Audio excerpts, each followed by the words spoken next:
Oke,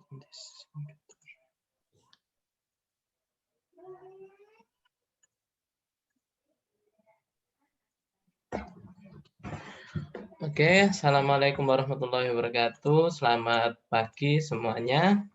Waalaikumsalam warahmatullahi. Yang saya hormati Bapak Adang Prianto selaku pembicara untuk kuliah 3-in-1 di pertemuan yang pertama ini, kemudian dosen-dosen di lingkungan keteknikan pertanian dan Fakultas Teknologi Pertanian, kemudian rekan-rekan mahasiswa untuk kuliah sistem kontrol dan otomatisasi 2 terutama, dan sepertinya ada beberapa juga rekan-rekan mahasiswa dari jurusan lain yang mengikuti program di hari ini. Hari ini kita ada program dalam rangkaian kegiatan 3-in-1, yaitu kegiatan perkuliahan yang melibatkan pembicara dari industri dan juga pembicara dari luar negeri. Ya, untuk mata kuliah sistem kontrol dan otomatisasi 2. Jadi ini wajib bagi mahasiswa yang mengambil sistem kontrol dan otomatisasi 2. Nanti pembicaranya yang pertama ada Bapak Adang Prianto dari PT Pupuk Kaltim. Kemudian nanti yang selanjutnya ada Dr. Muhammad Aizat bin Zakaria dari University Malaysia Pahang, Malaysia. Beliau berdua akan memberikan kuliah 3 sesi. Satu sesi lagi nanti ada Profesor Hadi Suyono dari Teknik Elektro Universitas Brawijaya. Sehingga setelah UTS ini kita ada 7 sesi untuk kuliah 3-in-1. Sebelum saya lanjutkan, gimana kemarin UTS-nya? UTS-nya agak mengejutkan ya. Karena ada karena ada soal yang harus belajar waktu itu gitu. Ya. Karena memang kemarin waktunya sempit, kemudian jadi taktiknya ya seperti itu. Salah satu contohnya taktiknya adalah kalian harus belajar pada saat itu juga gitu. Kemudian saya lanjutkan, hari ini kita akan mulai kuliah 3-in-1 untuk sistem kontrol dan otomatisasi 2 dengan pembicara Bapak Adang Prianto. Materinya nanti pertemuan 1-3 kira-kira seperti ini. Ini nanti mungkin saya akan share juga di Google Classroom masing-masing kelas. Kemudian nanti itu pertemuan 1-3 ya. Pertemuan keempat nanti ada Profesor Hadi Suyono, sistem kontrol dan otomatisasi di industri bioproses. Kemudian pertemuan 5-7 nanti Dr. Aizat mengenai autonomous mobile robot. Ya. Kemudian nah ini khusus untuk pertemuannya Pak Adang ada sesuatu yang istimewa ini. Ya, nanti insya Allah Pak Adang akan memberikan, saya masih belum tahu nanti seperti apa mekanismenya, monggo nanti Pak Adang bisa menjelaskan. Ya, intinya nanti di 3 pertemuan ini ada door prize ya. Ada door prize, sponsornya Pak Adang, nanti bisa kontak saya. Jadi pemenangnya nanti bisa memilih ya sesuai dengan urutan. Pemenangnya bisa memilih salah satu dari door prize yang ada ini. Nah, bisa flash disk, mau yang 16 GB tapi OTG, mau yang 16 tapi 3.0 atau 2.0 tapi besar, atau headset seperti itu ya. Nanti mekanismenya akan dijelaskan oleh Pak Adang ya. Jadi silakan mengikuti dengan baik kuliahnya Pak Adang. Ya, ini Pak Adang sudah bergabung dengan kita. Silahkan Pak Adang, waktu dan tempat kami persilahkan. Baik, terima kasih Pak Dimas. Selamat pagi, Assalamualaikum warahmatullahi wabarakatuh. Waalaikumsalam warahmatullahi wabarakatuh. Ya, selamat pagi para Sivitas Akademika Keteknikan Pertanian Universitas Brawijaya. Yang saya hormati Bapak Ibu dosen jurusan Keteknikan Pertanian dan juga adik-adik mahasiswa-mahasiswi yang berbahagia.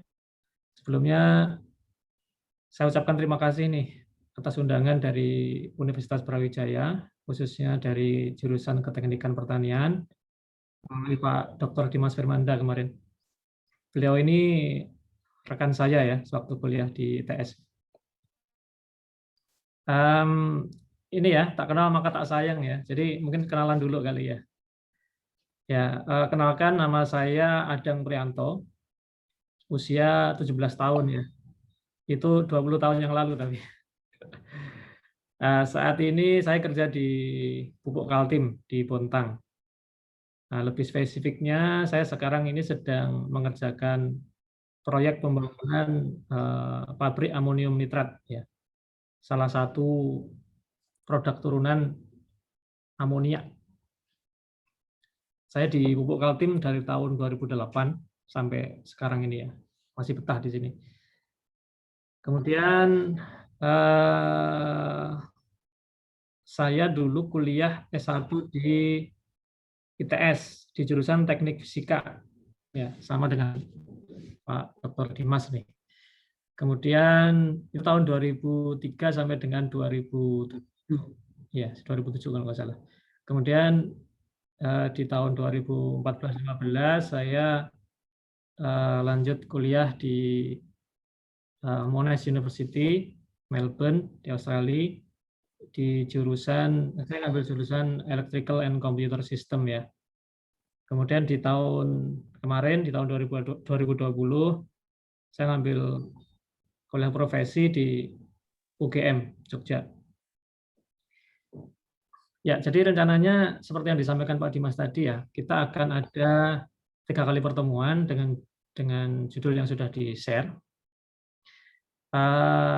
Pertemuan pertama ini kita akan bahas mengenai instrumentasi sebagai bagian dari protection layer. Nah, nanti juga di akhir sesi akan ada kuis ya. Kita fun aja ya. Saya bukan dosen ya. Saya bukan dosen. Saya biasa ngisi training sih. Cuma saya bukan dosen ya. Jadi kita tolong ini ya, apa namanya, image kedosenannya dihilangin. Saya bukan dosen soalnya. Kita seperti ini aja lah. Teman sharing aja ya. Teman sharing. Ya, nanti kita akan ada kuis ya. Lewat Kahoot ya. Saya udah siapin kuisnya, kita having fun aja, kita sharing-sharing, kita ngobrol-ngobrol, dan apa yang saya presentasikan silahkan kalau memang di tengah-tengah presentasi nanti ada yang perlu ditanyakan langsung aja tanya, nggak perlu nunggu saya sampai selesai ya. Sebelum kita mulai ke materi, saya akan mengenalkan sebentar profil PT Pupuk Kaltim ya. Saya bisa share screen, Pak Dimas? Sudah saya jadikan co-host. Oke, sebentar. Iya, mohon maaf tadi saya lupa untuk memperkenalkan. Jadi memperkenalkan sendiri.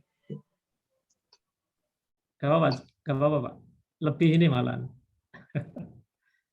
Kelihatan ya, saya nggak bukan presentasi ini, saya ngambil dari websitenya. Kelihatan. Ya, jadi Pupuk Kaltim ini perusahaan yang ada di Bontang ya, Kalimantan Timur, yang memproduksi pupuk urea, bahan bakunya dari gas alam, kemudian ada produk itu namanya amonia, kemudian diproses lanjut menjadi urea. Nah, kemudian juga proses lanjutannya juga ada pupuk NPK ya.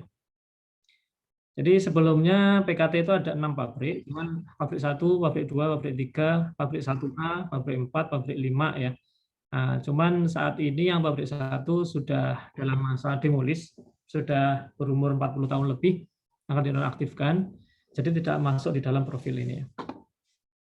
Nah, mungkin sekilas saja ya, kita punya pabrik 1A, ya.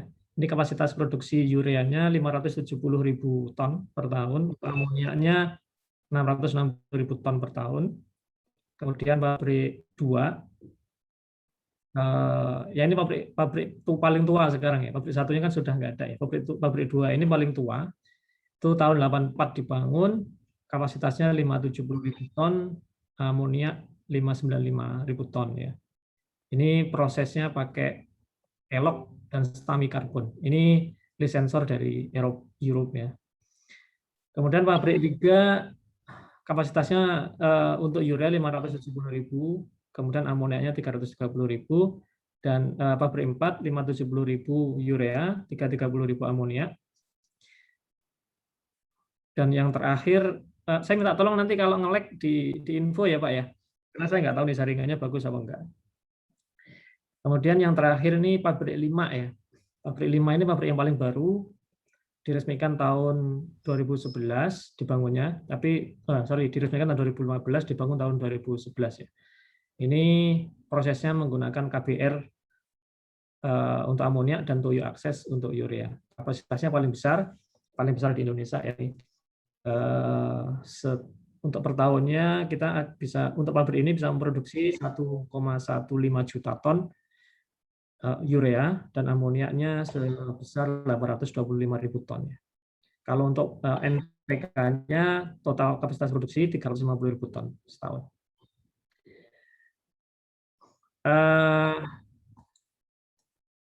Nah ini sekedar sekilas ya teman-teman ya. Mungkin ini karena keteknikan pertanian tidak terlalu banyak ke proses, tapi saya pikir bagus juga ya untuk pembelajaran ya terkait dengan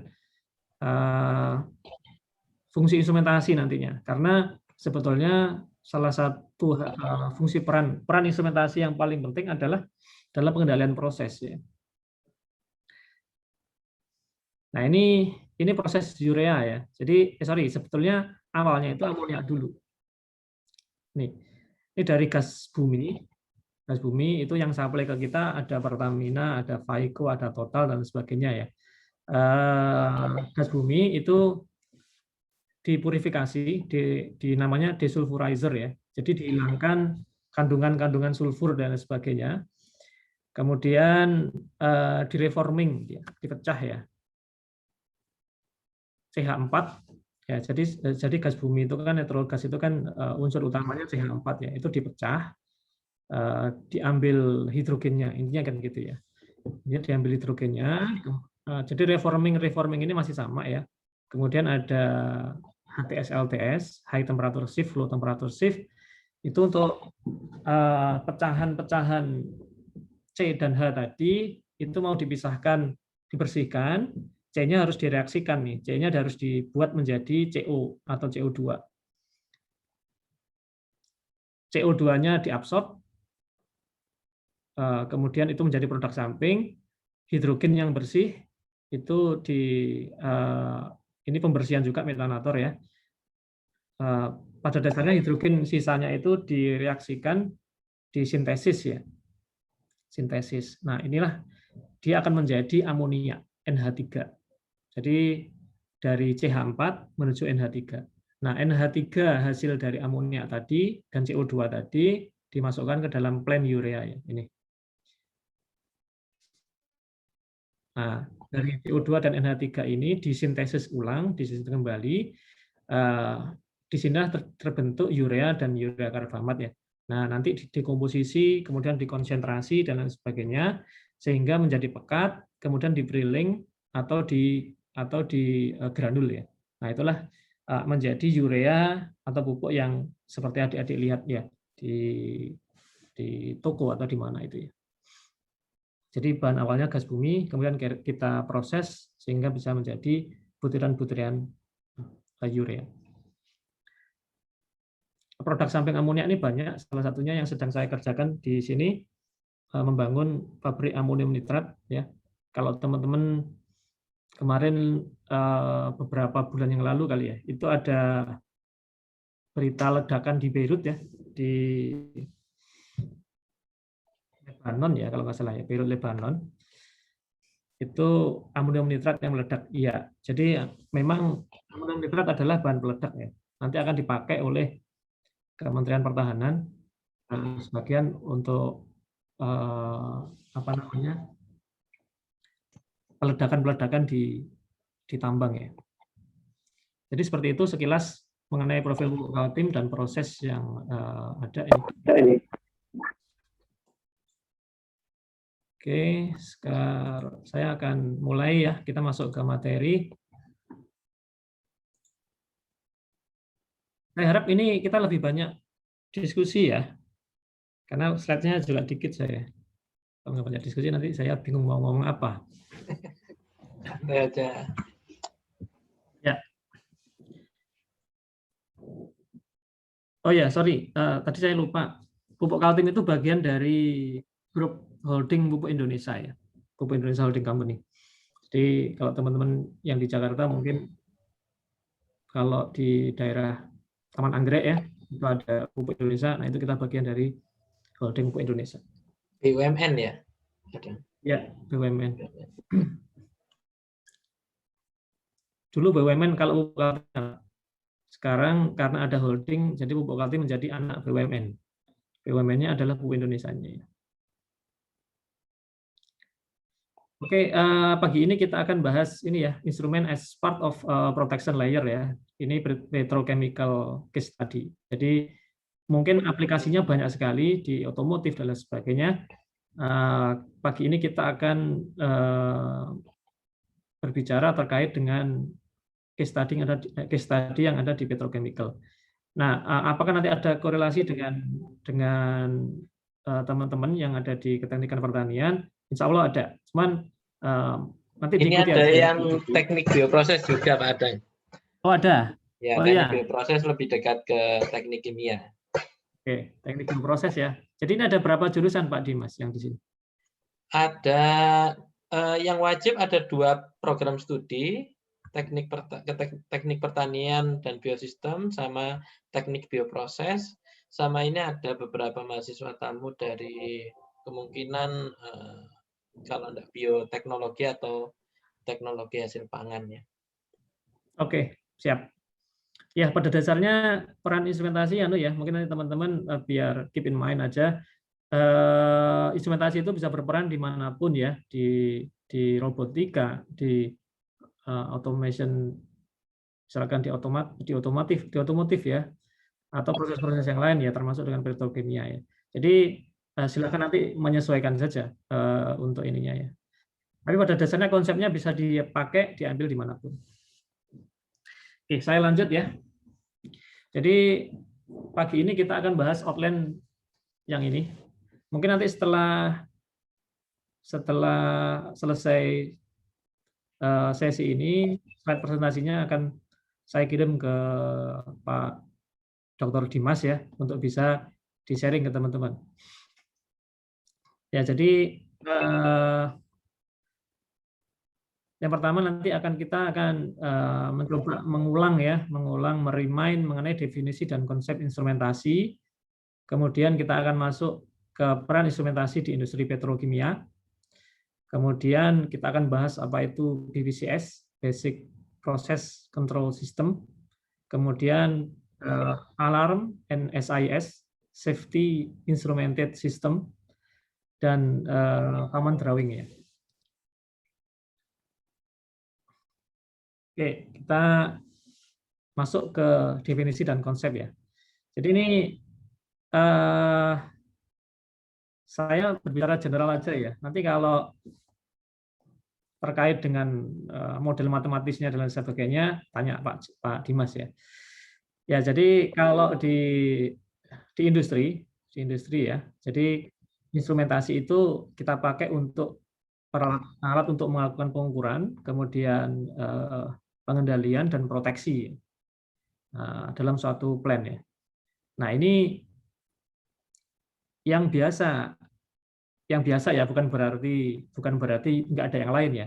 Yang biasa kita lakukan pengukuran di dalam suatu plan itu ini ya, ada pressure, kemudian level, kemudian ada flow, ada temperature. Sebenarnya ada juga analyzer ya, tapi secara populasi jumlahnya nggak banyak. Nah, yang 4 yang mewakili populasi tertinggi ini ya, pressure, level, flow, temperature. Jadi ini parameter proses. Parameter proses ini nanti akan dibawa tuh ke dalam suatu, ini kan dunia nyata ya, akan dibawa ke dalam suatu dunia apa itu, dunia maya gitu ya. Nah, ini sebagai hasil dari pengukuran. Nah, hasil-hasil ini akan dipakai untuk apa? Untuk melakukan monitoring, kemudian mungkin analisa, juga sebagai sarana untuk otomasi atau kontrol ya. Oke. Udah ada Iya, yang pernah lihat ini? sebelum meneruskan Pak Adang. Silakan Pak. Ya, jadi kebanyakan mahasiswa sudah mendapatkan mata kuliah yang namanya elektronika dan instrumentasi, kemudian ini ada kemudian ada kuliah sistem kontrol. Mungkin ada sedikit perbedaan istilah antara di dunia kampus sama di industri ya. Kalau misalnya kita nyebutkan di kampus biasanya kalau saya kenalkan instrumentasi itu sistem pengukuran saja, tapi kalau di industri kan sudah termasuk sistem kontrolnya ya, atau bagaimana Pak Adam bisa jelaskan? Iya Pak, jadi kalau di industri memang yang disebut sistem instrumentasi ya meliputi pengukuran, kemudian pengendalian, proteksi, analyzing juga sebetulnya. Jadi kalau analyzing terutama di ini ya, kalau misalkan pH, kemudian konten-konten ya, itu. Kemudian juga vibration analysis ya, vibration analysis itu juga termasuk bagian dari instrumentasi yang penting ya sebetulnya. Ya, jadi gini ya, mungkin kalau ada perbedaan istilah dan lain sebagainya, kemudian ada yang perlu ditanyakan, silakan aja saya dipotong, tidak apa-apa. Kita diskusi aja, santai aja, relax ya. Bisa dilanjut Pak Dimas ya, saya lanjut dulu ya. Iya, silakan. Ya ini. Mungkin sudah pernah ada yang lihat gambar ini?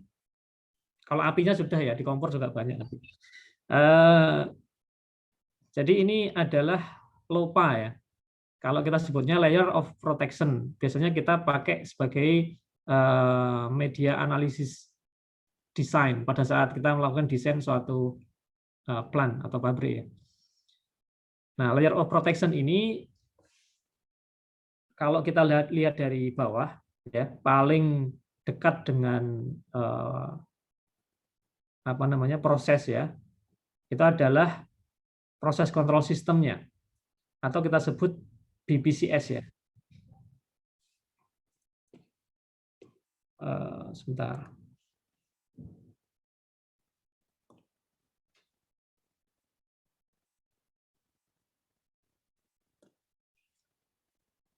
Ya ini. Ini BPCS ya. Basic Process Control System ya.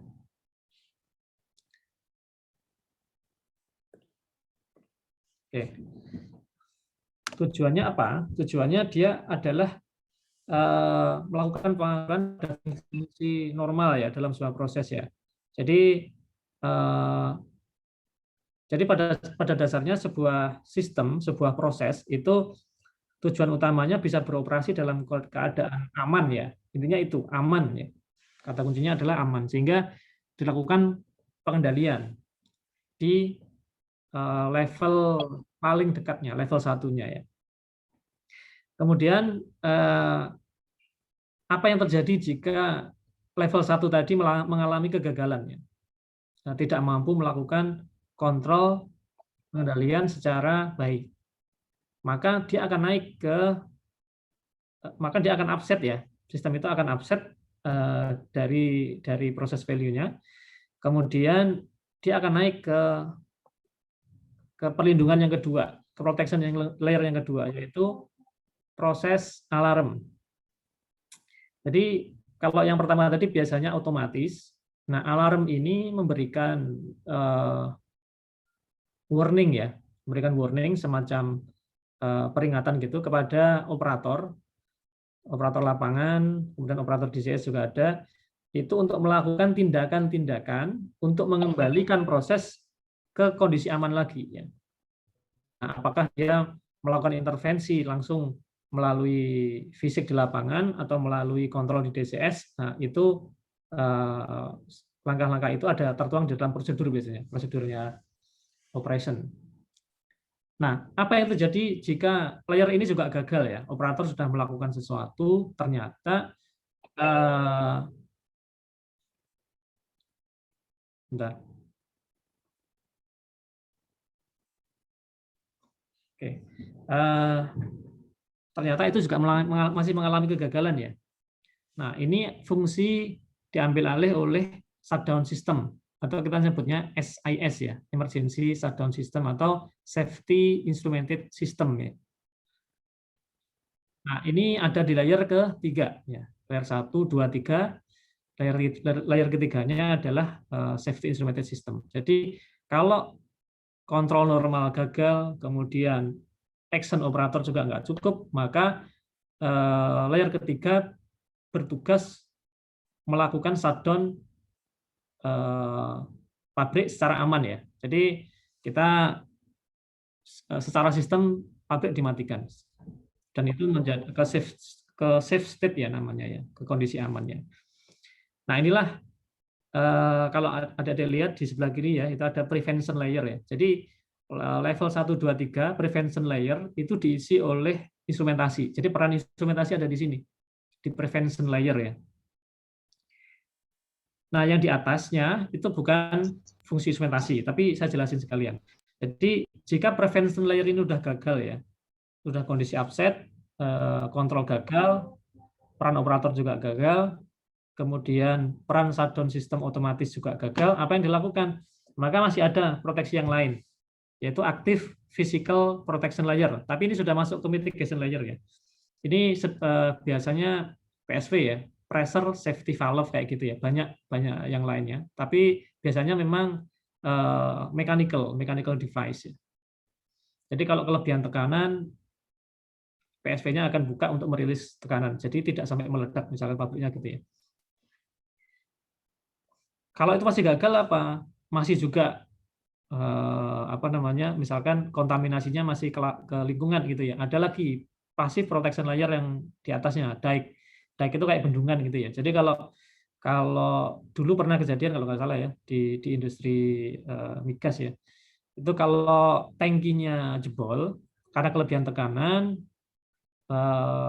proteksi 1, 2, 3, 4-nya gagal, benar-benar jebol, minyak atau oil itu kan tumpah ke lingkungan ya. Nah ini masih ada protection layer yang selanjutnya itu dike ya. Jadi semacam bendungan. Jadi tumpah tapi diantisipasi tidak sampai kemana-mana ya, ketumpahannya. Nah kalau itu masih gagal juga, baru emergency response layer ya. Ini langkah ya kaki 1000 langkah 1000 ya, lari. Ya. Jadi ini juga dituangkan dalam prosedur biasanya. Jadi kalau semuanya yang kita misalkan ya kayak Fukushima Jepang, itu saya yakin mereka punya itu kan plan nuklir itu pasti protection layer-nya ini lengkap ya. Tapi pada saat kena gempa saat itu level 1, 2, 3, 4, 5-nya gagal sehingga harus menjalankan emergency response layer yaitu lari. Maksudnya lari itu bisa di dalam lingkup plan, maksudnya karyawannya atau pekerjanya dievakuasi, atau juga radius yang kira-kira masih berbahaya itu dievakuasi juga. Nah ini emergency response layer. Nah ini biasanya sudah terkait dengan prosedur dan melibatkan banyak pihak ya untuk mengamankan ya. Pak Dimas nanti kalau ada pertanyaan minta tolong kalau ada pertanyaan dari adik-adik kalau nggak berani motong saya, dia ngechat, saya diinfo aja ya, jadi langsung. Siap.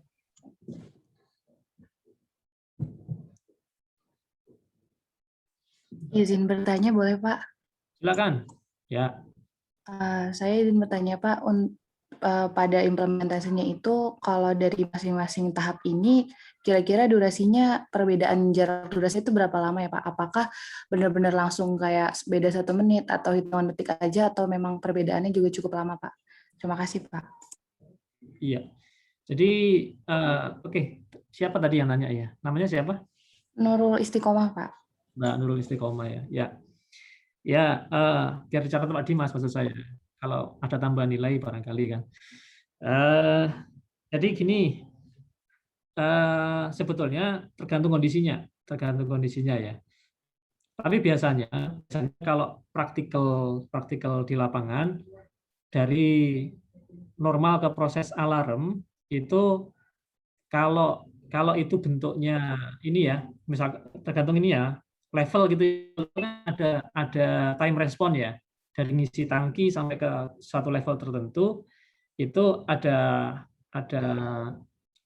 time response-nya. Nah, itu biasanya agak lama, Mbak.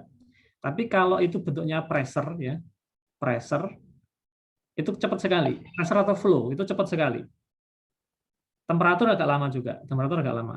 Jadi temperatur level itu cenderung time response kita, time response operator untuk melakukan intervensi dan lain sebagainya itu masih cukup masih agak longgar lah ya. Tapi kalau udah pressure sama flow biasanya agak cepat ya, cepat sekali mungkin.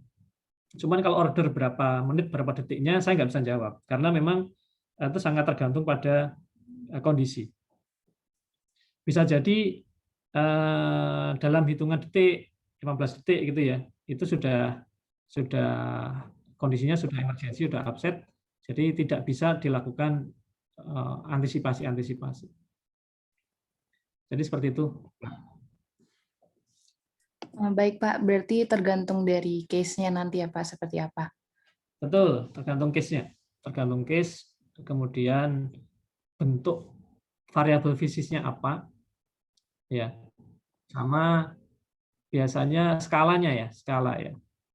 Maksud saya kayak tangki besar dan tangki kecil itu kan akan beda ya responnya ya.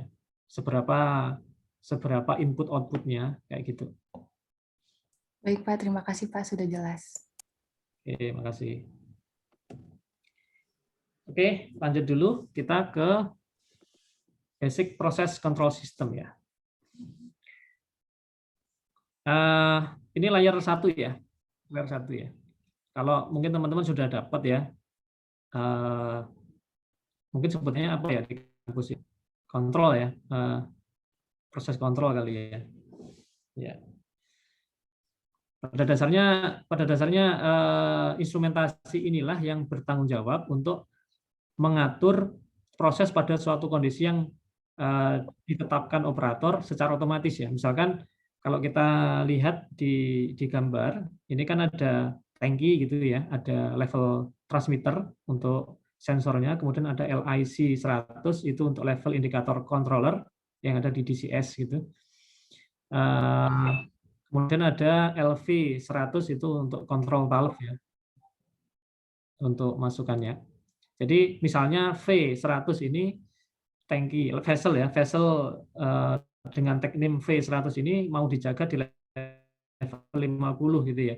Maka yang bertanggung jawab melakukan pengendalian adalah satu rangkaian sistem kontrol ini ya. Jadi LT ke LIC ke LV. Inilah yang disebut kalau di industri sebutannya BPCS ya, Basic Process Control System. Jadi ini kalau nanti teman-teman pengen mendalami standar internasionalnya itu di IEC 61508, IEC 61511 ya. Itu nanti akan membahas mengenai protection layer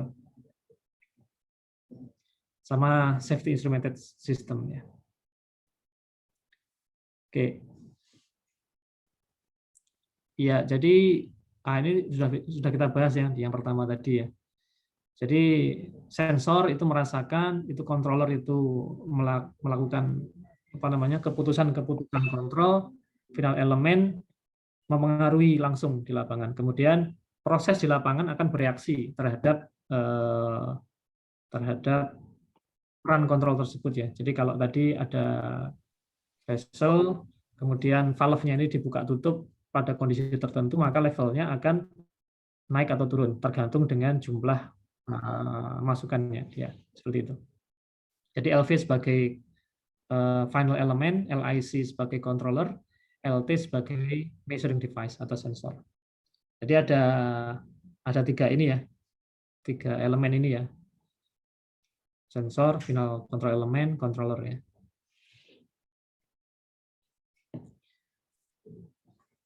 Nah, pada dasarnya ini ya, tujuan utamanya itu ini sebetulnya. Jadi bagaimana caranya proses variabel itu dekat dengan operating constraint. Jadi operating constraint itu gini, kalau di dalam suatu industri proses itu biasanya sangat strict ya. Misalnya temperatur reaksi, temperatur reaktor ya. Misalkan kita punya reaktor, anggaplah di pabrik kami ya, di Pupuk Kaltim itu kan untuk memproses gas alam menjadi amonia itu ada reaktornya ya. Nah, di reaktor itu temperaturnya dijaga nih 300 derajat plus minus 1 derajat ya. Nah, kalau sampai lebih dari 300 misalkan jadi 302 derajat itu kan menjadi proses upset ya. Itu berbahaya ke sistem. Kalau 300 nggak sampai 300 ya, misalkan 298, maka konversi reaksinya akan rendah sekali, tidak efisien ya. Maka kita akan berusaha bagaimana proses itu sedekat mungkin dengan set point yang kita inginkan ya. Sedekat mungkin dengan 300. Kalaupun diperbolehkan 301 atau 299, sebisa mungkin tidak nyampe ke situ. Jadi kalau bisa ya plus minusnya 0,0 gitu ya. Nah, inilah peran control system. Jadi mendekatkan operating proses ke constraint. Hubungannya ke apa? Tadi ya, safety sama produksi, operasional, cost ya. Kalau tidak efisien, cost-nya jadi tinggi, harga HPP-nya tinggi gitu ya. Nah, barangnya nggak laku, kemahalan. Oke, ini tadi BPCS ya. Saya tanya selanjutnya kita silakan Pak Dimas. Ya, ini kalau yang di gambar yang kita lihat ini, mungkin kalau di kuliah kita nyebutnya apa, set point sama apa nilai toleransinya gitu ya. Iya, iya. Mungkin seperti dekat itu, ya. Pak. Ya, misalnya Ya. yang gambar yang sebelah kiri itu kan misalnya 50 itu nilai set point-nya ya. Kalau tadi Pak Adang pakai istilah apa? Iya, jadi betul Pak Dimas ya. Jadi kalau misalkan misalnya apa itu namanya operating constraint ya, operating constraint kita dibatasin di maksimum sekian gitu ya. Kita bisa deketin tuh set operating constraint misalkan maksimal 301 itu sudah maksimal lah. Nah, kita bisa ngeset ke 300. Kalau kontrol kita stabil ya. Tapi kalau kontrol kita naik turun nggak stabil, nah kita kan nggak bisa memberikan set point ke 300 gitu ya. Kita harus turunin tuh ke 298. Nah, di 298 itu otomatis konversi reaksi dan sebagainya kan berbeda ya, pasti lebih rendah ya. Tapi kalau lebih dari 301 atau 302 tadi itu bisa menimbulkan resiko safety. Betul Pak Dimas. Jadi toleransinya bagaimana Pak Adang? Apa ada standar berapa persen dari nilai yang operating constraint-nya atau gimana? Apa ada standar yang digunakan untuk tergantung kondisi? Tergantung kondisi Pak Dimas. Jadi reaksi tergantung ini sih memang apa namanya toleransi operasional Pak Dimas ya. Kalau di kami. Jadi kalau tadi yang saya bilang reaksi dan hubungannya dengan temperatur di reaktor gitu ya, itu toleransinya sangat kecil sekali. Misalkan set point di 300 derajat itu nggak boleh lebih dari 1 derajat. Artinya itu 0,berapa itu 0,03 ya Pak ya persen ya. Ya mungkin segitu. Tapi kalau level itu longgar ya. Misalkan kita setting di 50, naik turun ke 60 atau 70 enggak masalah. Oke, terima kasih Pak Adang.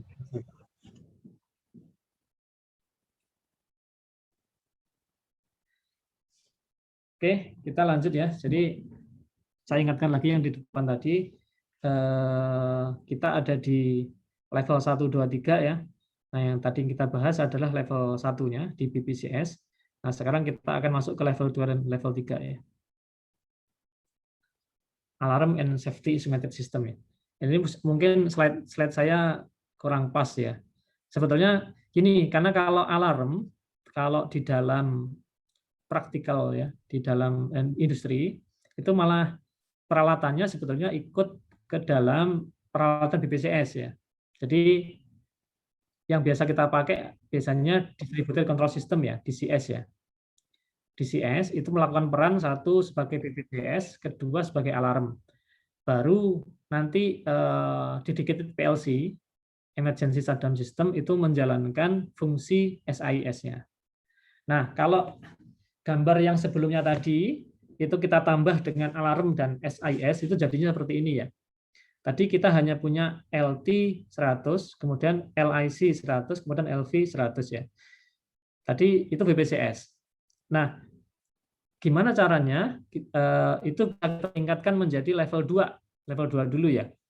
Nah, kalau kita pengen meningkatkan ke level 2, kita tinggal nambahin itu LAH 100, LAL 100 ya.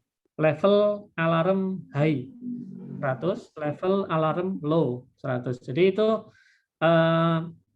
pada saat dia menyentuh setting alarm, entah itu low, entah itu high, dia akan memberikan warning.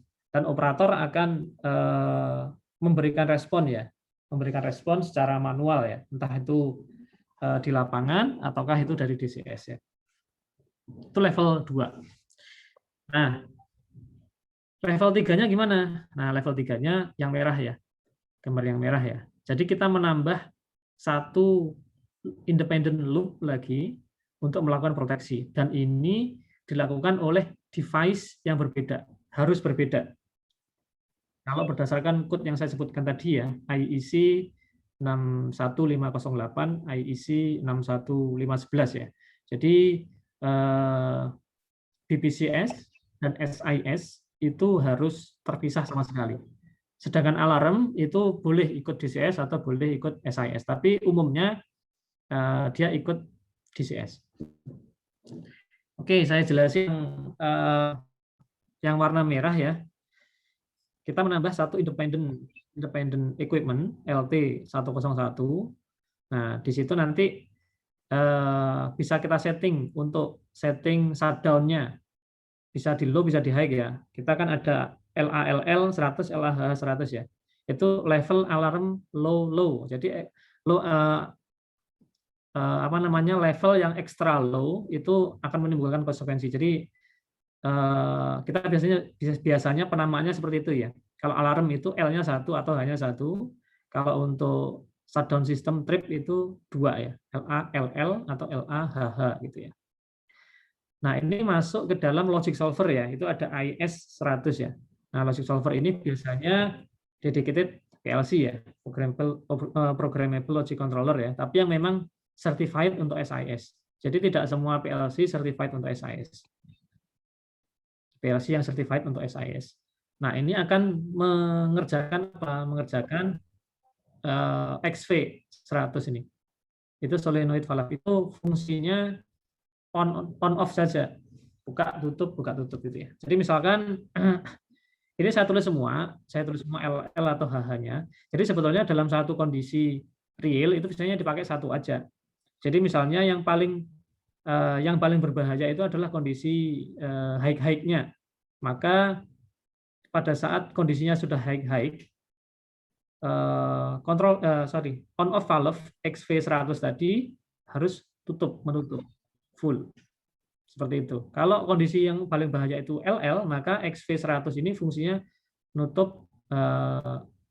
buka full gitu ya. Tapi konfigurasinya nggak gini, harusnya paralel ya. Ya, ini saya memberikan gambaran ini ada sekilas saja ya. Oke.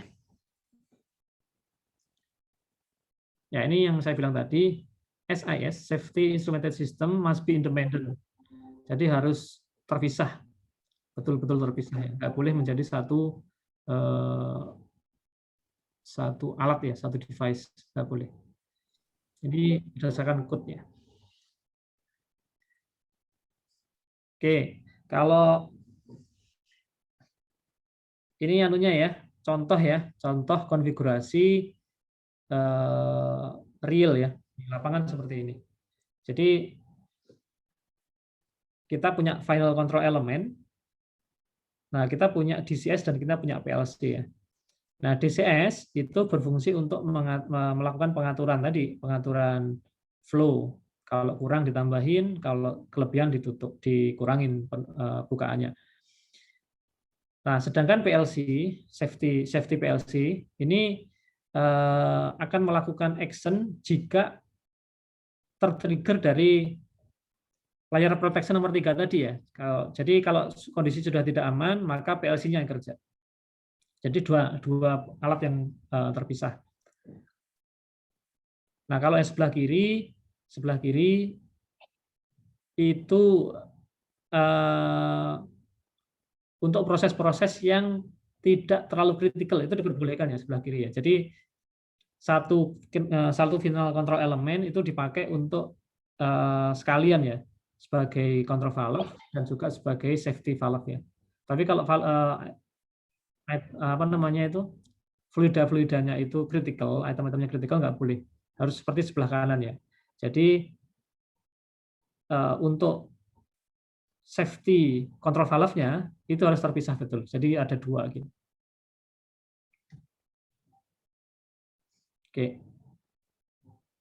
Oke, sekarang tadi kita sudah bicara mengenai LOPA, BPCS, SIS ya.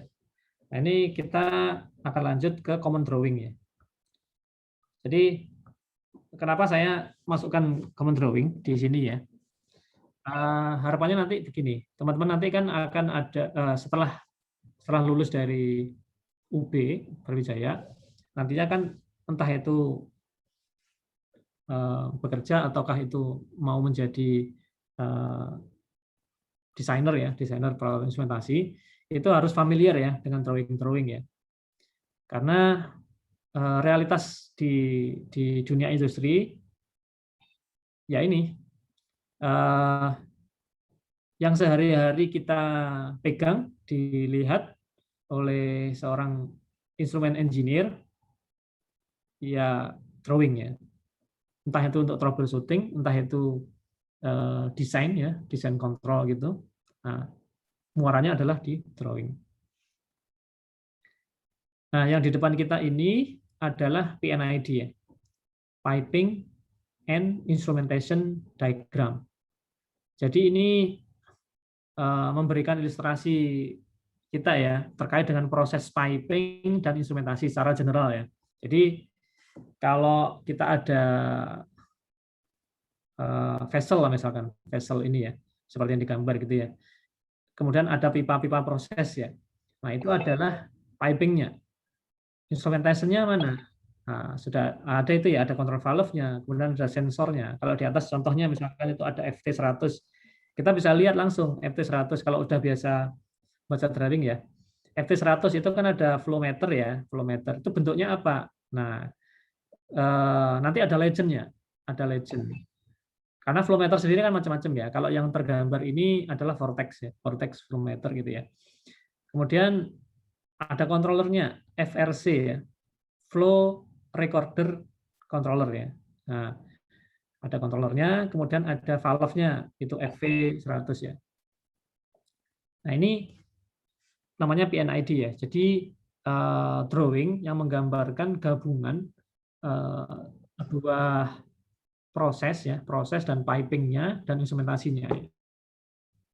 Jadi di sini udah kelihatan sebetulnya dari PNID udah kelihatan suatu equipment, suatu sistem itu ada berapa protection sih yang tergabung di dalamnya. Nah, kalau dari gambar ini kita bisa lihat tuh ada kontrolnya kan, ada yang di atas tadi FT100, FV100, FRC100 itu sebagai kontrol. Di bawah juga ada ya LY100 itu untuk level kontrol. Kemudian yang atas juga ada PV100 itu untuk mengendalikan tekanan. Kemudian ada PSV. PSV itu saya loncat ya. Ada ZSH di bawah ini. Sorry. Ini ada alarmnya enggak ini? Ada ini LAL. yang di sebelah kanannya drum ini ada LAL ya.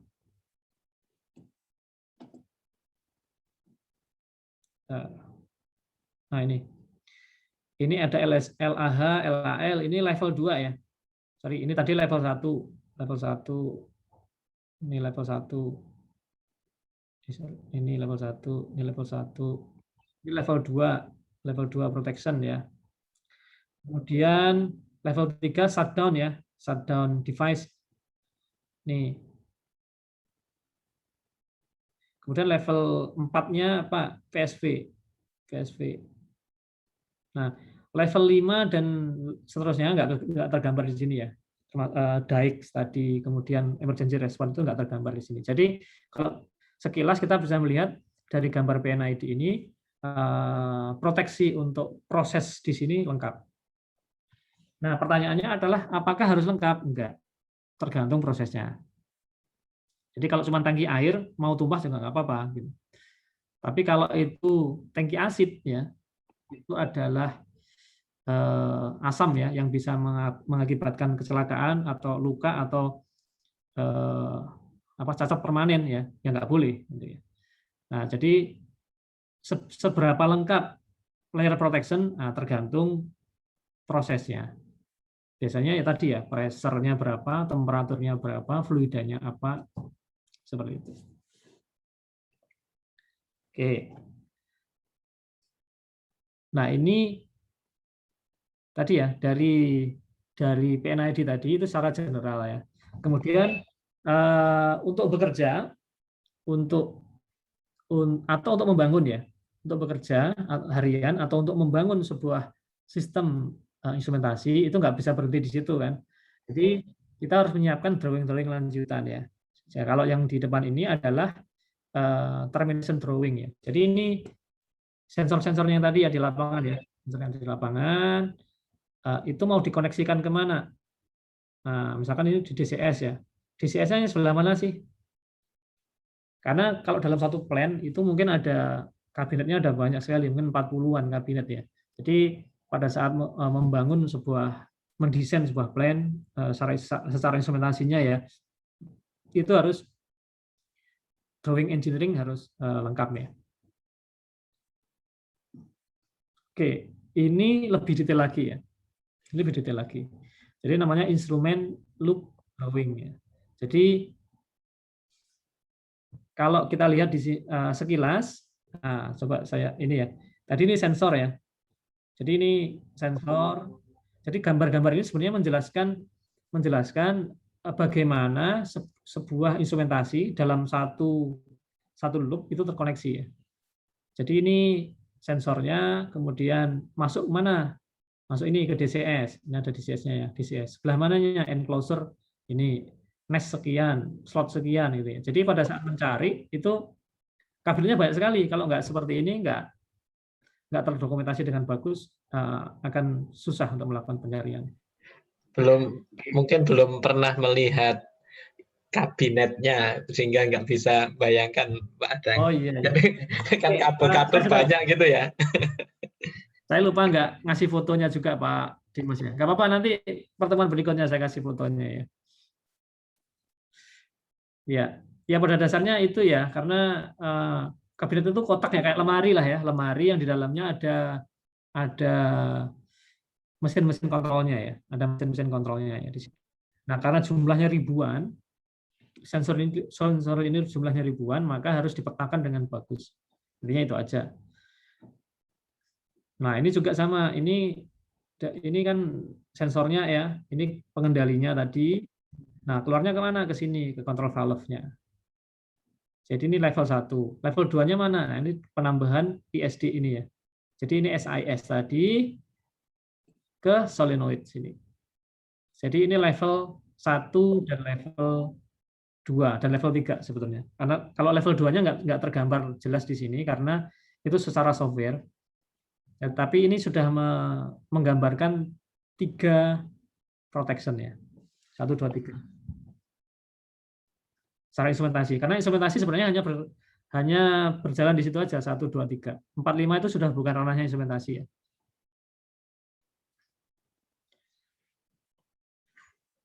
Nah, ini lebih detail lagi ya. Ini adalah skematik yang software yang ada di dalam DCS ya. Nah, jadi teman-teman nanti tahu ini ada rumus-rumus ya, ada rumus-rumus. Ini rumus-rumus yang ada di DCS ya. Jadi ada sensor-sensor ya, sensor-sensor tadi di dalamnya ada kalkulasi-kalkulasi dan controller ya, pengendali. Nah, outputnya mana? Outputnya kemana? Outputnya ke final control element, ke control valve. Kalkulasi-kalkulasinya ini apa isinya? Ini sebelah kanan. Jadi ini saya sampaikan biar teman-teman nanti nggak kaget aja pada saat terjun ke dunia kerja, ke industri, lihat drawing, stylenya macam-macam ya, stylenya macam-macam. Padang. Ya. Itu rumusnya nggak ada persamaan diferensial, integral, sama transformasi Laplace kan ya? Oh enggak, Pak Dimas. Ini sudah disederhanakan ya. Paling ini yang sering dipakai di industri itu ini aja, Pak Dimas. Apa? Compensation pressure temperatur ya. Untuk compressible fluid ya. Jadi kayak gas-gas itu harus pakai rumusnya pakai PV nRT ya. Teman-teman mungkin ingat lah SMA itu PV sama dengan nRT ya. Pakai itu. Udah, yang lainnya enggak? Insya Allah enggak ada. Kalau ada ya maafkan saya ya. Ya.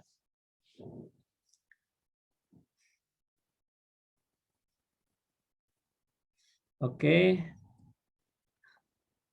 Nah, kalau yang tadi isinya DCS, ini isinya PLC. Isinya SIS atau interlock system atau safety system ya. Sebutannya macam-macam ya. Kalau ada orang ngomong interlock system ya berarti SIS. Ada orang ngomong emergency shutdown system ya SIS juga. Ada orang ngomong safety system ya SIS. Ada orang ngomong SIS ya berarti SIS. Ya. Nah, ini kalau ini logik saja. Kalau di DCS tadi pengendalian, kalau untuk PLC atau SIS itu hanya logik. Artinya kalau terjadi kondisi ini, kamu harus ngapain. Kondisi ini harus ngapain, kondisi ini harus ngapain. Intinya adalah mengamankan sistem agar tidak offsetnya tidak menimbulkan insiden ya, atau fatality atau mungkin hal-hal yang lebih besar lagi. Oke. Nah, ini arsitektur besarnya ya, DCS dan SIS, DCS saja ini. Oh, DCS saja ini. DCS, oh sorry, ada SIS-nya. Ini gambaran besar untuk yang Kaltim 5 ya, pabrik plan pupuk Kaltim yang paling baru. Ya, jadi yang namanya distributed control system itu satu plan penuh itu, satu pabrik gede itu dengan ribuan masukan, ribuan sensor itu ditangani di dalam sebuah mesin ya, mesin. Nah, mesinnya di bawah ini FCS, ini kontrol ya. SCS itu safety-nya, interlock-nya tadi, ISD, SIS-nya ini. Jadi FCS ini mewakili DCS, SCS mewakili SIS. Ya, seperti itu ya. Jadi garis merah mewakili safety, garis biru mewakili kontrol ya. Nah, operator itu melakukan pengendalian itu dari HIS ini, Human Interface Station. Macam-macam sebutannya. Sebutannya ada HIS, ada GUS ya, Graphic User Interface, ada HMI, macam-macam ya. Intinya adalah tempat di mana operator melakukan pengaturan ya. Nah, kalau teman-teman kuliah ada sebutan set point gitu ya. Nah, set point itu diinputkan dari sini. Dari sini. Sedangkan yang disebut PID control ya, proporsional integral derivatif itu berjalannya di sini ya. Berjalan di sini. Sudah dapat kan ya, Pak Dimas ya? PID control ya? Oh iya. Jangan salah, tadi ada PID control sama PNID ya. Beda Oh iya, iya. ingatnya. Ya, itu memang harus hati-hati ya. PNID atau PID. Kalau PNID itu refer ke drawing, jadi piping and instrumentation diagram. Kalau PID itu berarti proporsional, integral, derivatif. Jadi sensor-sensor yang dari lapangan tadi masuknya ke kabinet ini, cuman nggak tergambar di sini ya. Jumlahnya ribuan, nggak kelihatan ya. Kemudian set point-nya diinputkan oleh operator dari sini, akan diolah di sini, dikembalikan lagi ke final control element yang ada di lapangan dari sini juga. Sekilas itu. Untuk yang lain-lainnya ya, seperti yang sebelah kanan, ini fungsinya untuk engineering ya. Jadi kalau di plant, di pabrik, itu kan operator itu kan untuk kursi operasional ya. Tapi kalau misalkan ada mau pengecekan sistem, mungkin ada perbaikan, kemudian atau modifikasi dan sebagainya, itu yang melakukan adalah engineer instrumen ya, instrumen engineer di sini ya, di sebelah kanan. Ini ada server, ada engineering workstation ya. EWS ini engineering workstation ya. Sama dengan DCS tapi yang pakai adalah instrumen engineer untuk melakukan apa? Untuk melakukan maintenance, melakukan modifikasi, melakukan perbaikan dan sebagainya. Nah, data-data ini juga bisa ditarik keluar ya ke internet ya, kemanapun bisa melalui jaringan level 2-nya, melalui LAN ya. Tuh. Jadi nanti kalau satu saat teman-teman sudah lulus kemudian mau melakukan otomasi di kan macam-macam ya, mungkin hasil biasanya ini ya pengolahan hasil pertanian gitu ya, atau peternakan gitu ya, atau peternakan aja lah. Peternakan itu kan untuk otomasi apa namanya? Contohnya apa ya? Peternakan ayam telur misalkan ya. Nah, dibuat sistemnya. Berarti ada kontrolnya, dan jangan lupa juga harus ada SIS-nya, ada safety-nya ya. Jadi kalau intinya begini, intinya jangan sampai ekonomi mengalahkan keamanan ya. Nah, salah satu fungsi safety itu untuk mengamankan pekerja-pekerja juga sebetulnya. Nah, itu di setup sistem seperti ini, tapi mungkin nggak perlu sebesar ini gitu ya.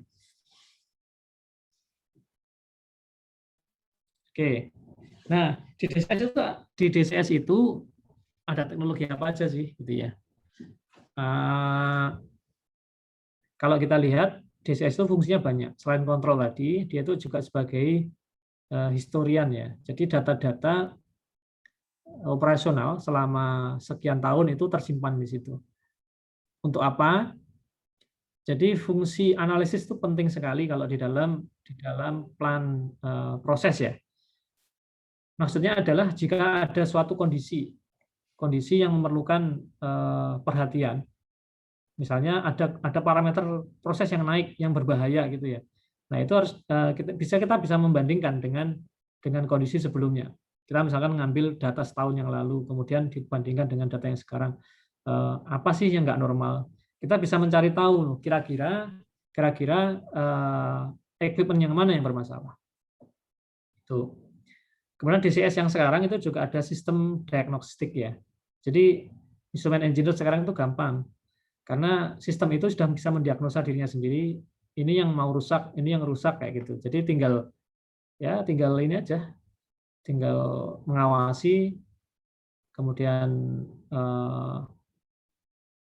yang mau dilakukan perbaikan gampang lah, nggak perlu troubleshooting yang pusing-pusing lah ya.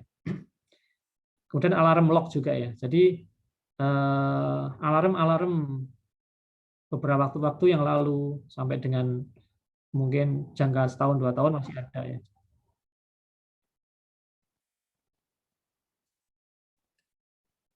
Nah ini SIS ya.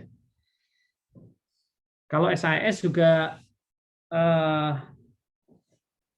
biasanya satu manufaktur ya, dengan biasanya, tapi bisa juga berbeda, tidak masalah. Tapi biasanya kalau satu plan besar itu biasanya DCS dan SIS-nya berasal dari satu manufaktur. Nah, salah satu fitur-fitur ya fungsi di SIS selain dari tadi ya interlock system atau safety trip system tadi, nah ini bisa menangkap sequence of event. Jadi misalkan ada kejadian-kejadian, ini bisa ditangkap.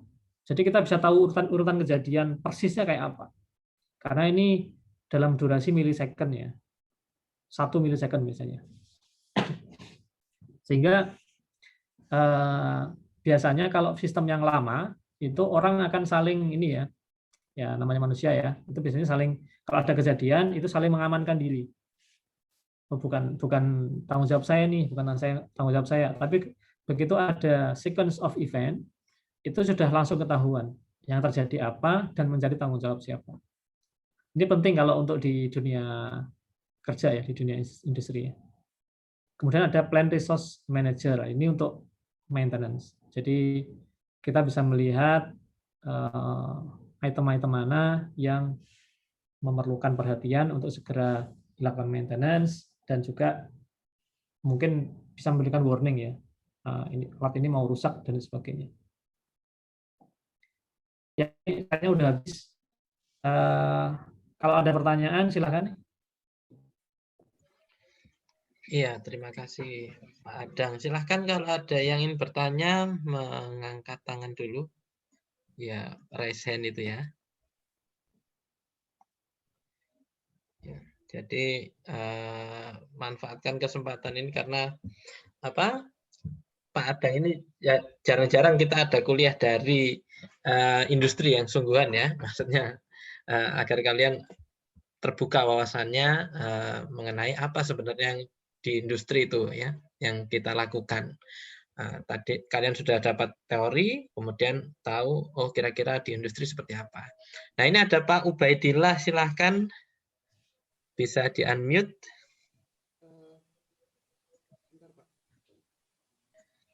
Suaranya kurang terdengar.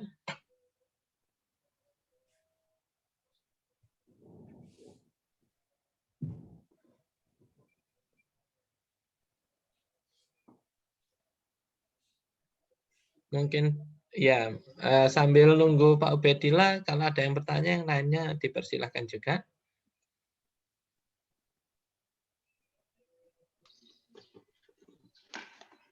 Selamat pagi Pak Dimas. Oh ada Bu Vivin, silakan Bu Vivin. Boleh tanya ya meskipun dari tetangga sebelah. Ya silakan. Ya Pak Adang, terima kasih. Saya bukan dari jurusan TIP, kebetulan saya dari THP.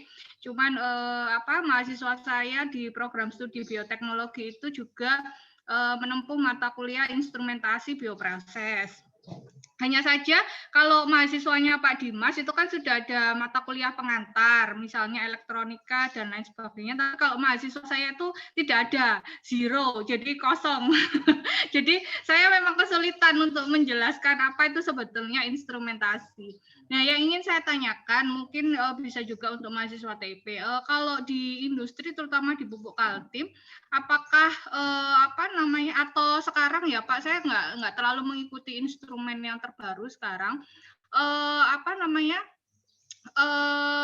Untuk pembaharuan sensor yang digunakan di industri itu apakah mengikuti pabrikan, kalau ada yang baru ikut ganti baru, atau ya sudah pakai itu saja sampai lama, yang penting dikalibrasi dan lain sebagainya. Terus juga terkait DCS itu dari zaman kuliah kayaknya ya Pak Dimas ya, DCS itu ya, apa nggak ada sistem yang baru selain DCS gitu Pak, atau DCS yang sekarang itu DCS yang terbaru yang seperti apa dibandingkan dengan DCS ketika zaman kuliah dulu. Terima kasih Pak Adang.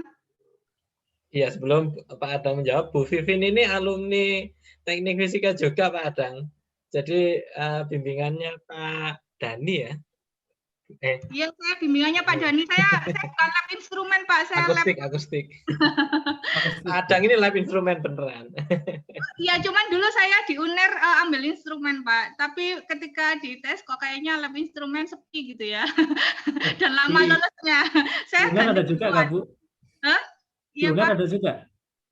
Saya dari UNER, Pak, dulu. Oh, nggak, maksud saya di UNER ada jurusan instrumentasi juga ya? Saya pikir kedokteran Saya aja. angkatan pertama, Pak. Saya angkatan pertama. Iya. Iya. Ya, terima kasih Pak Adang. Baik, Bu. Ya, jadi kalau di industri itu yang jadi begini, Bu. Pola sebetulnya kan gini ya. Kalau lebih jauh lagi di industri itu ada namanya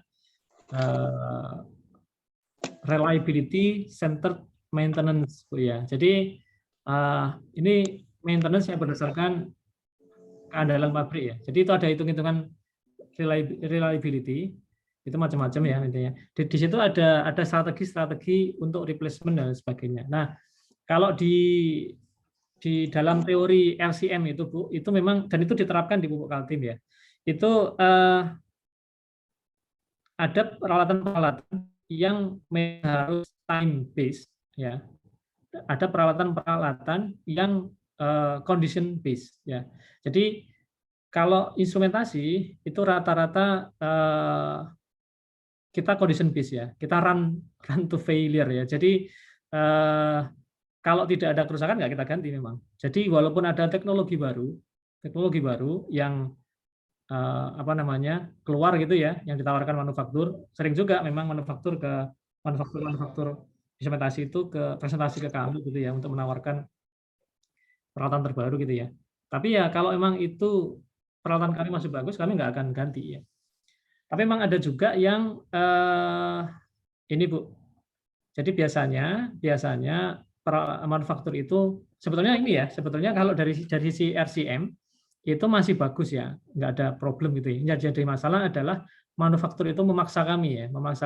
Dengan cara apa? Dengan cara dia mendeklar bahwa peralatan ini obsolete dan tidak ada spare part lagi. Mau tidak mau kami harus upgrade. Nah, ini yang terjadi di beberapa plant seperti itu. Jadi kalau dari pertanyaan tadi, apakah selalu mengikuti peralatan terbaru dari manufaktur? Bisa ya dan bisa tidak, tergantung kondisi. Artinya kalau itu bukan sebuah sistem dan kami masih bisa mencari resource untuk maintenance-nya, itu kami nggak akan ganti. Tapi kalau memang tidak ada lagi, hanya dia yang provide, kemudian dia mendeklar itu obsolete, ya terpaksa harus ganti ya. Itu yang pertama, jawaban pertama, mudah-mudahan menjawab. Yang kedua terkait dengan DCS ya. DCS itu jadi begini memang. Kontrol itu banyak sekali ya. Jadi kalau untuk plan-plan yang kecil ya, misalkan desalinasi, itu biasanya kami nggak pakai DCS, kami pakai PLC saja. Nah, untuk plan-plan yang sifatnya monitoring dan remote itu pakai SCADA ya, Supervisory Control and Data Acquisition. Tetapi kalau dalam industri proses dimanapun yang itu melibatkan proses kimia ataupun yang sifatnya atau fisika pun ya kayak nuklir itu pasti pakai DCS. Jadi DCS itu adalah istilahnya ya, term untuk kontrol yang sudah paten lah gitu ya. Nah, sedangkan peralatannya itu beda-beda memang, Bu. Jadi DCS itu ada keluaran tahun 80, ada 90, ada 2000. Kalau DCS sendiri selalu mengikuti perkembangan zaman. Jadi DCS terbaru itu rata-rata keluaran 2018. Nah, jadi apakah kita yang lama kita ganti? Enggak. DCS kita yang misalkan plan kita Kaltim 4 misalkan ya. Kaltim 4 yang tadi saya presentasikan di awal itu dibangun tahun 2000, ya sekarang masih pakai teknologi DCS tahun 2000. Kaltim 5 yang kita bangun di 2011 berarti pakai teknologi DCS tahun 2011. Nah, nanti kalau ini sekarang kita lagi bangun yang saya sebutkan tadi ya, pabrik amonium nitrat, pabrik bahan peledak, itu nanti akan pakai DCS keluaran tahun 2018. Kayak gitulah. Intinya plan baru kita akan ngikuti teknologi yang terbaru, tapi plan lama kita itu kita akan jaga bisa beroperasional tanpa ada perubahan sistem. Itu biasanya bisa plan kita itu bisa bertahan sampai 30-40 tahun tanpa penggantian sistem ya. Sampai pabriknya tutup lah gitu ya. Seperti itu, Bu, mudah-mudahan menjawab ya. Ya, terima kasih Pak Adang untuk update-nya. Ini semoga mahasiswa biotek nggak bingung ya. Nanti saya jelaskan lah di perkuliahan ya. Apa itu SCADA, DCS tadi, terus pneumatik juga, PLC. Terima kasih Pak Adang, saya kembalikan ke Pak Dimas. Sama-sama. Oke, terima kasih. Pak Ubed sudah bisa? Nggih, Ada napa kesempatan? sudah Oke. terdengar, Bapak? Sudah, silahkan. Oke, nggih, terima kasih Pak Adang atas presentasinya. Kebetulan saya juga ngajar di TEP itu ada mata kuliah ergonomika dan K3. Jadi sebenarnya dari paparan Pak Adang tadi ya kita sudah dapat insight baru ya bahwa ergonomika dan K3 di pabrik itu bahkan bisa di take over oleh instrumen gitu. Ada hubungannya antara bagaimana membuat pabrik yang aman itu dengan memanfaatkan instrumen yang digunakan begitu. Nah, yang jadi pertanyaan Pak Adang tadi kan bilang bahwa untuk alarming itu harus berasal dari 2 sensor yang berbeda gitu ya. Ada sensor yang khusus mengamati terkait dengan proses, ada sensor yang dipergunakan untuk alarming ya, untuk activate kalau ada gangguan atau dan lain sebagainya. Nah, yang saya tanyakan adalah kalau di pabrik kimia tentu saja bergantung dari resikonya, itu kan resiko abnormalitas itu kan ada banyak, ada yang sangat bahaya sekali, ada yang biasa aja gitu ya, kalau air tumpah ya biasa, tapi kalau yang acid kuat tumpah itu kan bahaya gitu.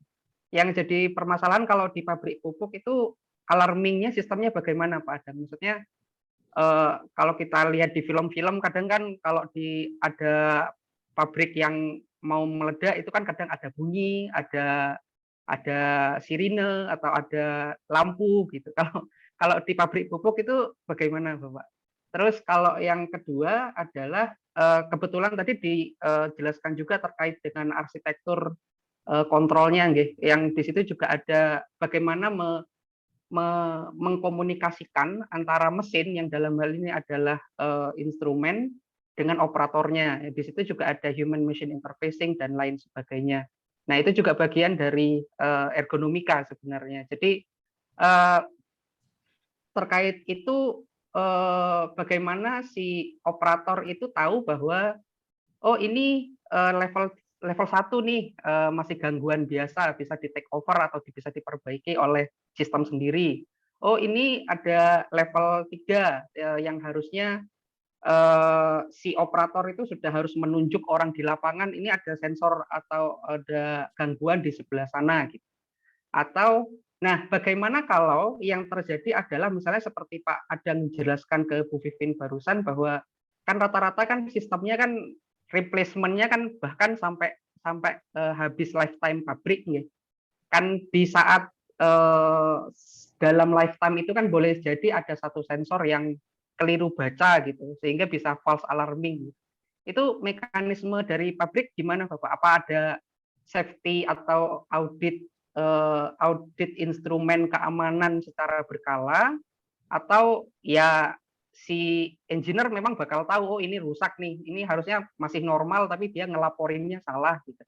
Itu bagaimana Bapak? Terima kasih Pak Adang. Baik, Pak Fadilah ya. Mungkin agak banyak, nanti kalau saya lupa pertanyaannya, minta tolong, ini Pak Dimas ya. Yang pertama tadi terkait dengan alarm ya Pak ya.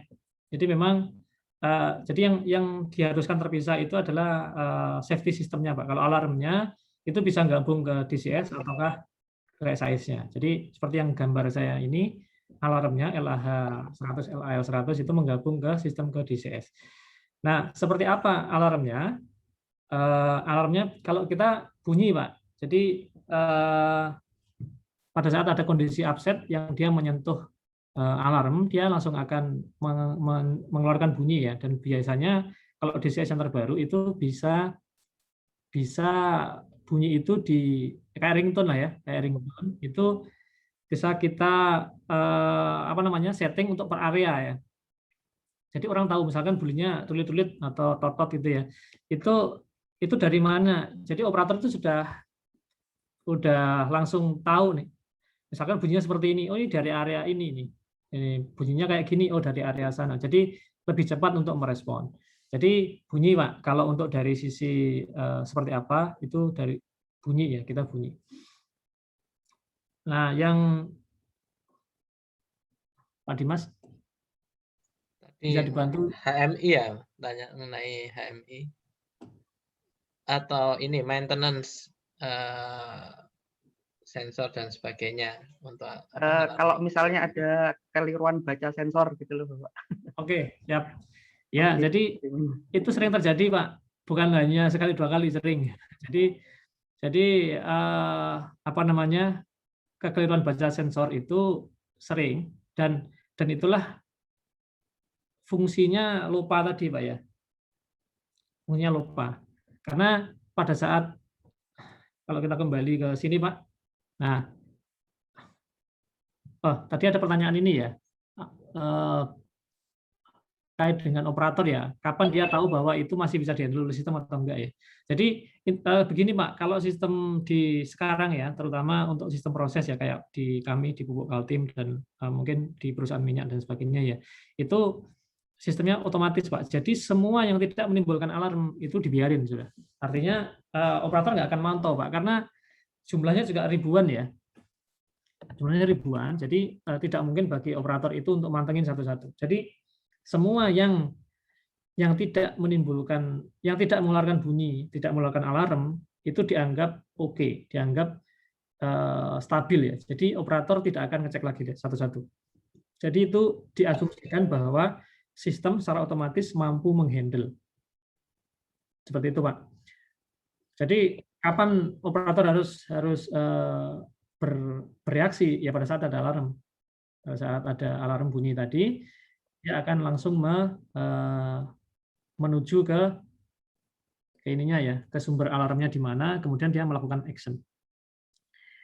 Nah, terkait dengan false alarm tadi, itu terjadi Pak, dan terjadi sering ya beberapa kali ya. Mungkin saya ada ngumpulin datanya waktu itu ya. Nah, kalau false alarm itu siasatinya banyak sebetulnya. Satu, konfigurasi Pak. Jadi pertama kita ada sebetulnya Pak ya, langkah runtutnya adalah kita melakukan LOPA analisis Pak. Didahului dengan HAZOP ya, Hazard and Operability Study Analysis, dilanjut dengan LOPA analisis. LOPA itu ya ini, Layer of Protection Analysis ya. Di situ Pak itu akan ketahuan seberapa sistem itu critical ya, criticality-nya seberapa ya. Itu dibandingkan dengan macam-macam Pak, dengan safety, cost, environment kayak gitu. Nah, sistem-sistem yang tidak penting ya, maksudnya tidak penting itu kalaupun ada offset nggak masalah. Nah, itu biasanya instrumentasinya biasa-biasa aja, mungkin 1 out of 1 ya, maksudnya sensornya 1 aja cukup. Kalau terjadi apa-apa ya udah nggak apa-apa gitu. Kalau misalkan air tumpah pun nggak masalah kan gitu ya. Itu kalau terjadi false alarm pun nggak apa-apa. Nggak, artinya tidak menimbulkan konsekuensi yang tinggi gitu ya. Nah, kalau dari HAZOP LOPA tadi itu sistem dianggap sebagai sistem yang kritikal, maka termasuk false alarm Pak, kesalahan sensor tadi itu dimasukkan ke dalam analisis LOPA Pak. Analisis HAZOP LOPA itu masuk. Jadi jika sensor ini rusak apa yang terjadi, kemudian precaution-nya apa, kemudian mitigasinya apa. Nah, biasanya karena sistem itu besar Pak, itu saling melindungi. Jadi misalkan ada terjadi satu false alarm di section tertentu ya, maka section yang lain itu akan kerasa Pak, akan kerasa. Jadi indikator itu tidak hanya mengambil dari satu itu tok, tetapi bisa dirasakan dari tempat lain. Misalkan STEAM ya, anggaplah kita STEAM ya. Sedangkan STEAM kita ada integrasi ya. Kita ngambil STEAM untuk proses itu ya. Nah, sistem STEAM kita itu sebetulnya kelebihan tekanan tuh di sini, tapi sensornya rusak, jadi tidak memberitahu kita bahwa sistem itu kelebihan tekanan gitu ya. Itu akan tertangkap di section yang lain, Pak. Section yang lain pasti merasakan bahwa kita kelebihan tekanan. Bisa langsung tekanannya kerasa di sana, ataukah mungkin temperaturnya naik, atau apanya naik, Pak. Nah, itu tertangkap semua di dalam LOPA analisis. Nah, itu satu, Pak ya, bisa tertangkap di tempat lain. Dua, itu bisa kalau memang tidak ada lagi tempat lain yang bisa merasakan, nanti di dalam LOPA akan ada rekomendasi. Misalkan improve sistem instrumentasinya dari 1 out of 1 ya, 1 out of 1 menjadi 2 out of 3 misalkan, Pak. Jadi ada 3 sensor yang sekaligus mengukur satu ini. Jadi misalkan ini, Pak. Misalnya ada LT101 ini kan cuma 1 ya.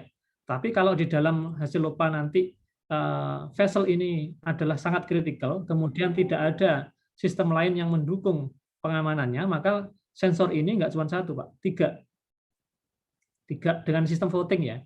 Jadi kalau 2 masuk dianggap oke, dianggap benar gitu ya. Nah, yang kedua tadi, Pak. Jadi yang pertama tadi saya ulangi adalah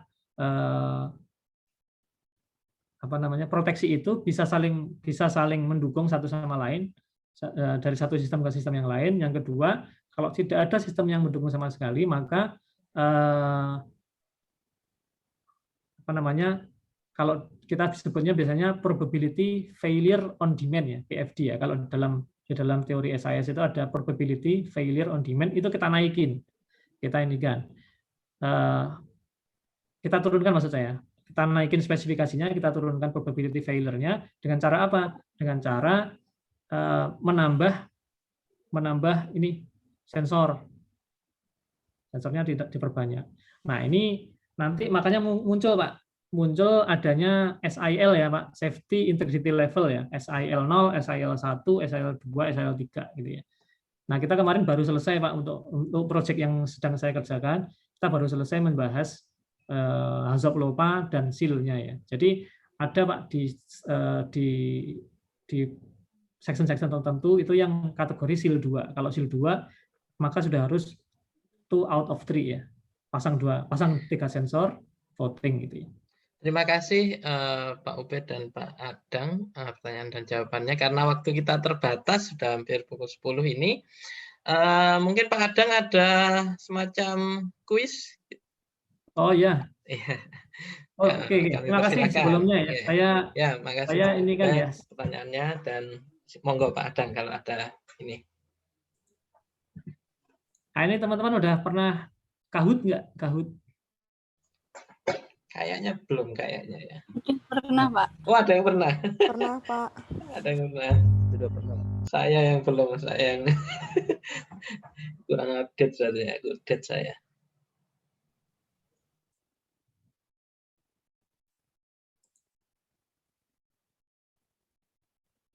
Sebentar ya, loading. Mudah-mudahan nggak ada gangguan. Jadi ini nanti ada berapa pemenang, Pak Adang, yang hari ini? Oh, nanti 3 harusnya. 3 ya, oke. Ya. Jadi silakan buat ya, Kahoot. Silakan buka kahoot.it ya. Ya, tapi mohon maaf ini untuk mahasiswa sistem kontrol dan otomatisasi 2 ya, untuk pemenangnya ya. Mohon maaf. Oke, terserah Pak. Kalau aturan itu terserah Pak Dimas ya. Ya. Silakan buka kahoot.it. Oke. PIN-nya dimasukin ini 8254778 ya. Ada 2 yang join. Kalau yang join cuma 3 nanti menang semua. Pak Ubed boleh join kok.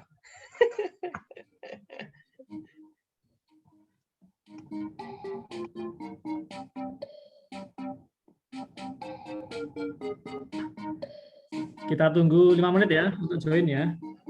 Iya. Ya waktu kita tinggal 10 menit sih. Mungkin 2 menit lah. Kita tunggu untuk join. Oh iya, iya, oke.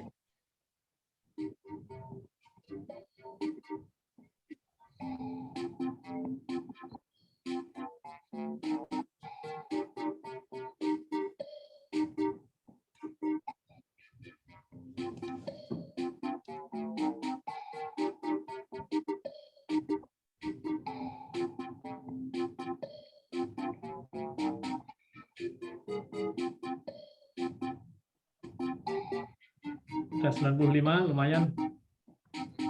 Oke. 1 menit lagi.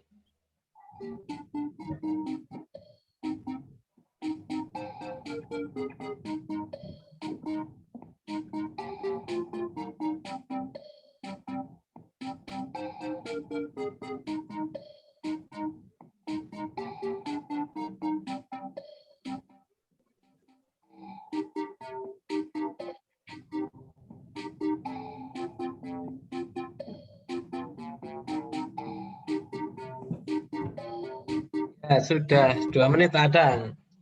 Mungkin bisa Oke, dimulai. kita masih ada yang join nih Pak Dimas. Ya terlambat berarti. Oke. Oke ya, kita start ya.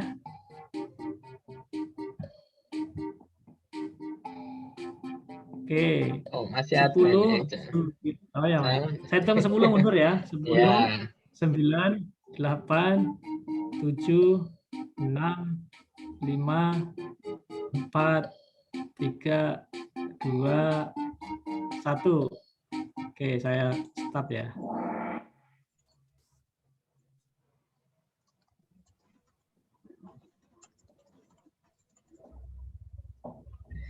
Yang ini tidak ada nilainya ya. Ini hanya untuk door prize. Jadi kuis yang ada nilainya nanti yang di akhir, yang 3 ya. Ayo. Jadi kalau terkendala sinyal berarti kurang beruntung hari ini. Tapi masih ada door prize di minggu depan ya. Nah, jadi jangan khawatir. Jadi satu orang hanya boleh menangkan 1 door prize. Ya, silakan. Gimana Pak Adang ini? Oke, ada 57 yang menjawab benar ya. Jadi besaran fisis yang dilakukan pengukuran di industri biasanya ini ya, the flow, pressure, temperature. Oke. Oke, pertanyaan kedua ya, siap-siap. Nah ini yang nilainya tertinggi siapa ini? Lia, Sabrina, sama Pamela. Oke, next question ya.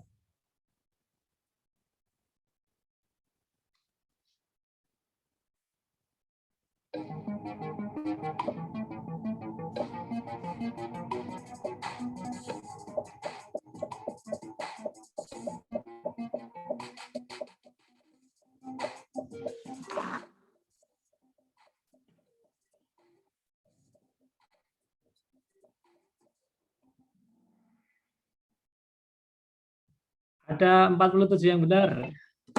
Oke. Jadi peran instrumentasi di layer protection tadi di garis bawah ya, di garis pertama proses, alarm sama shutdown system di SIS-nya. Kalau active physical protection itu sudah mechanical. Oke, sambil kita remind, sambil kita having fun ya. Oke, next. Wah, berubah nggak ini? Oh, ranking satunya masih tetap. Ya, kita lanjut.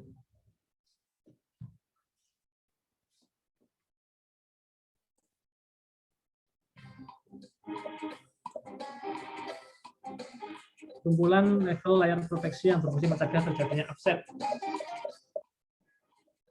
Mencegah ya, kata kuncinya.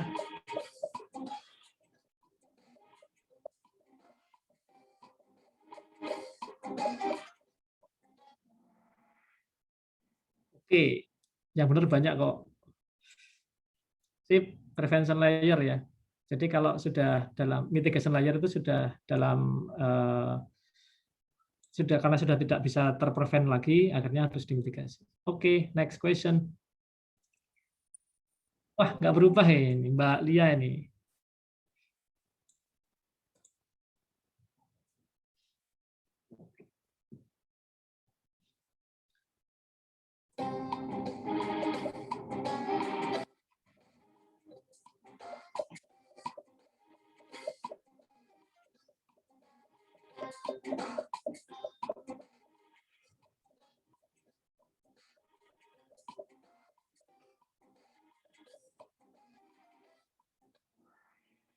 Wah, good. Yang benar banyak.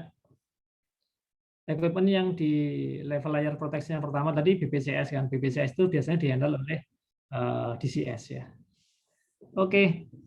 Next question, siap-siap. Berubah nggak ini? Wah, berubah. Oke, semangat.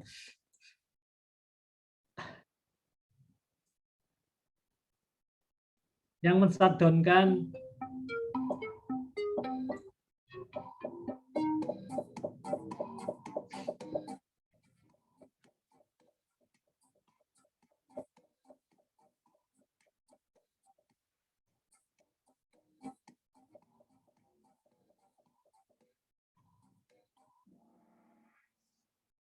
oke, banyak ya betul. Ya, yang men-shutdown plan SIS ya.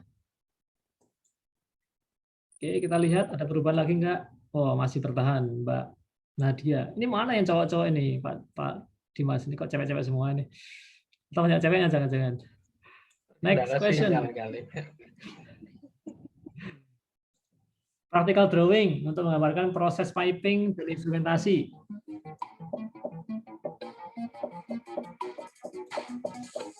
Harus benar semua ini.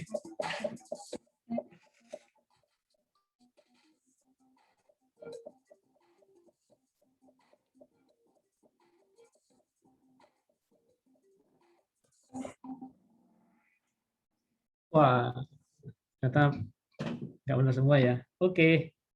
Jadi PNID ya, Piping and Instrumentation Diagram. Menggambarkan proses piping dan instrumentasi ya. Oke. Oh, digeser ya sama Mbak Anda ini. Oh, ini nomor 4-nya ada Mas Adi nih, Pak Dimas. Ada cowok satu nih di sini. Oke, next question. Siap-siap.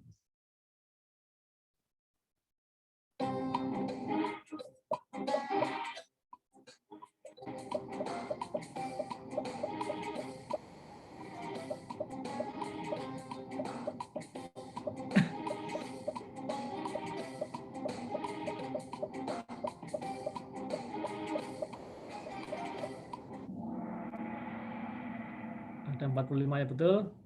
Shutdown logic ada di interlock logic diagram. Ya, semangat ya, masih bisa berubah itu pemenangnya itu. Ini yang diambil 3 yang teratas ya. 3 teratas. Ya. Jadi masih 3 pertanyaan lagi ya. Oke, next question. Bertahan nih. Oke. Yang bukan merupakan fungsi dan fitur DCS.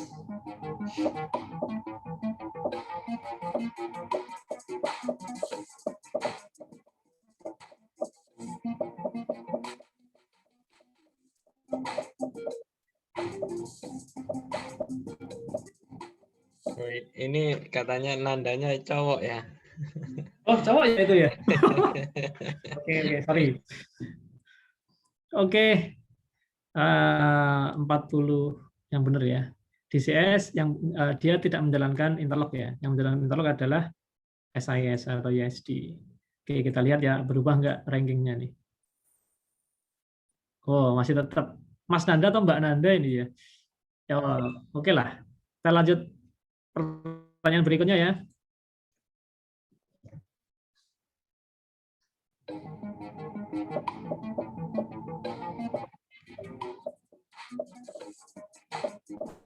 Tiga elemen kontrol tadi ya di depan.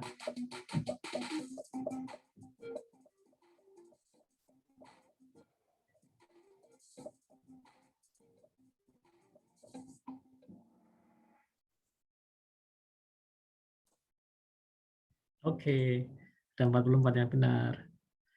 Oke, sekarang pertanyaan terakhir ya. Kita lihat dulu rankingnya. Berubah nggak ini? Oh, digeser. Kalau Nabila cewek ya pasti ya, Mbak Nabila ya. Oh. Pertanyaan terakhir ini pertanyaan bonus ya. Kalau nggak benar berarti nggak konsentrasi. 1, 2, 3.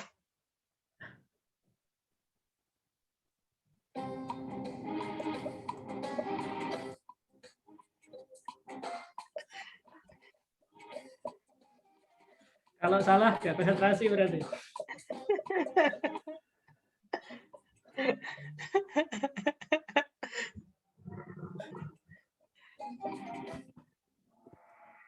Wah, masih ada yang salah loh. Oke, kita lihat klasemen terakhir. Pak Dimas silakan dicatat ya nanti. Iya. Yang dapat ranking 1, 2, 3 silakan di screenshot. Nanti di Pak Dimas. Nah, nanti di akhir pertemuan kita yang ketiga ditagih tuh ke Pak Dimas. Hadiahnya apa gitu.